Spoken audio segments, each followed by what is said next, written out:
ஒரு சமயம் காஞ்சி பெரியவரை சந்திக்க சென்ற முருக பக்தர் ஒருத்தர் அவர்கிட்ட தன் குடும்பத்தின் வறுமை நிலையை சொல்லி வருத்தப்பட்டாராம். உடனே பெரியவர் அவரை பார்த்து, உங்களுக்கு கந்தர் அனுபூதியில் இருக்கக்கூடிய 51வது பாடல் தெரியுமா?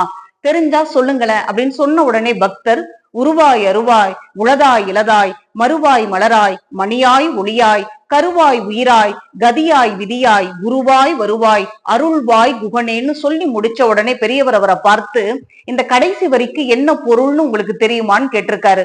உடனே பக்தரும், முருகா, நீயே குருவாய் வந்து என்னை வழி நடத்த வேண்டும், அதுதானே சாமி பொருள்னு சொன்ன உடனே, அதுவும் ஒரு பொருள், இன்னொரு பொருள், வருவாய் அருள்வாய் முருகா, பெரு வள்ளலாகிய நீயே என் குடும்பத்திற்கு ஏற்ற வருவாயை தங்குதடையில்லாமல் அருள்வாய் என்பது இன்னொரு பொருள். எனவே இந்த பாடலை தொடர்ந்து சொல்லி வாருங்கள், உங்கள் வினை தீர்ந்து வறுமை ஒழியும் என்று சொல்லி அவரை அனுப்பி வைத்தாராம். எனவே நாமும் சொல்லுவோம், முருகப்பெருமானின் அருளை பெறுவோம்.